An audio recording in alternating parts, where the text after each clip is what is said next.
Deep sea fishing has always been one of my favorite activities while vacationing in the Outer Banks. The trip during spring break of 2016 was by far one of my favorites. Of course, all the fish we caught made the trip worthwhile, but the memories that were created from the sunrise to the 3-hour trip back to the shore gave this expedition a special place in my heart. Anyone who may be skeptical about deep sea trips, whether it's because of the seasickness or no desire to fish, should evaluate all the other aspects of a trip like this. Deep sea fishing trips are great for bonding, and of course, you will yield a tasty seafood dinner afterwards. My trip started with about a 45-minute car ride to the marina. We arrived at the marina at about 5 a.m.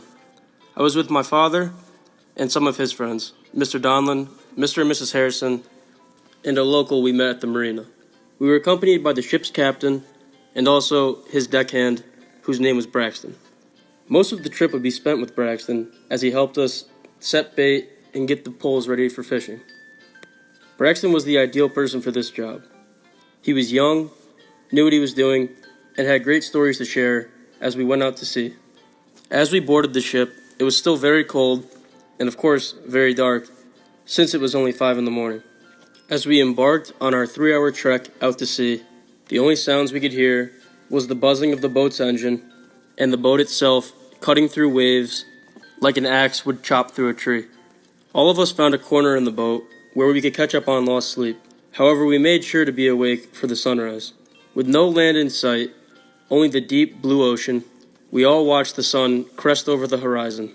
Seeing the sun's vibrant rays reflect off the ocean was by far one of my favorite parts of this trip. The beautiful sunrise foreshadowed the amazing day we were about to have. Once we got to our fishing spot, we began preparing the lines with bait to begin fishing. The satisfying smell of the salt water soon became overpowered by the smell of all the fish bait. As we waited for fish to bite, Braxton told us stories about the previous trips he has been on, one of which included someone falling off the boat and him having to save them. 3 miles away from any land, this story put us all a little bit on edge, but he assured us that there was no worries and that we would be safe. The first fish was caught, and in his deep southern accent, Braxton yelled out, "Fish on!"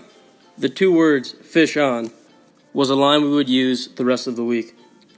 Our boat began to fill with water due to the 10-foot waves that were crashing over our heads. However, our boat began to fill with fish as well. We caught a lot of tuna fish, one weighing over 200 pounds.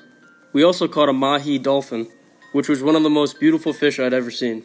Its rainbow-colored gills shimmered in the sun, but after about 20 minutes, it turned to a dull gray color. With the fish came a lot of blood. The deck began to look more like a CSI crime scene rather than a fishing boat. However, this was not a problem for us.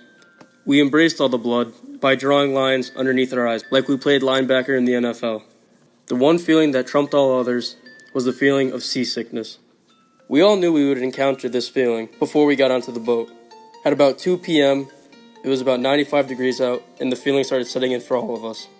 With every rock of the boat or crash of a wave, drew everyone closer to becoming sick, or as we like to call it, chumming. All of us getting sick wasn't a bad thing, or the end of a good day. It was only the beginning.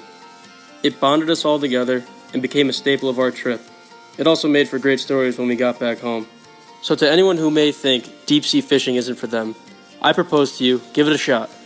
Trips like these are much deeper than just catching fish. You and your companions will create a bond and hold memories that you will all cherish for a lifetime. Whether those memories are reeling in a 200-pound tuna, watching a breathtaking sunrise, or even the occasional seasickness, it's almost guaranteed that some event on a deep sea fishing trip will hold a special place in your heart.